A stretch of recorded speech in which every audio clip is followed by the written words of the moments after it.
When she was a child, Karen Bickley began playing around with clay. And 30 years later, she's turned this childhood hobby into a blooming career. Just playing around when I was a kid, and then when we moved to Riverton, joined up on a pottery club that was already here, and just worked with the ladies, went to a couple of summer schools and just learned off other people. Karen's work varies from creative pieces to practical items for everyday use. And she says she loves the fact that her pieces can become part of someone's life. A lot of practical dinnerware, bowls and mugs and jugs. I really like using the work rather than just having it on show.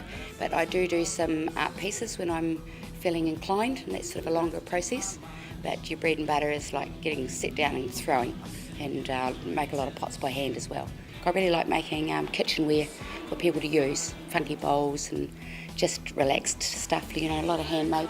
I like making just simple slabware, jugs for sangria, wine and fruit. A recent overseas trip helped to inspire Karen, and she returned home full of ideas for new and interesting pieces.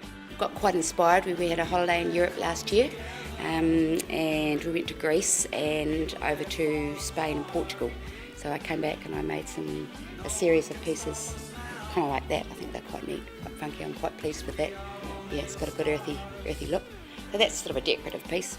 The process of making a pot requires a lot of time and effort, but Karen has been doing it so long, she makes it seem easy. You decide what you're going to make for a start. That's always best. Then you weigh out your clay.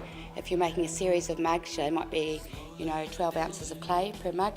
So you make 20 or 30 balls of 12 ounce clay, and then you slap them on the wheel and you throw them all as fast as you can and get them off to the side, and then at leather hard you turn the bottoms and put the handles on. And then after that there's a bisque firing, and then you take it back out of the kiln and put your glaze and decoration on, and then fire it again up to a higher temperature, and then you end up with a pot with glaze on. However, not every piece works out exactly as planned. Sometimes it's a learning curve, and sometimes I'm really rapt when I open up the kiln and something's really doing it, that I've worked on. Other times I really like it when it's all fresh clay, just all thrown and all lined up on the shelves, and that's a lovely feeling too. And Karen enjoys that feeling so much that she won't be stopping her pottery work anytime soon.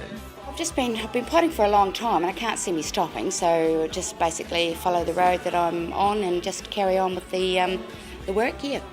I'm not really going to have got any plan for the future. I'm just going to carry on.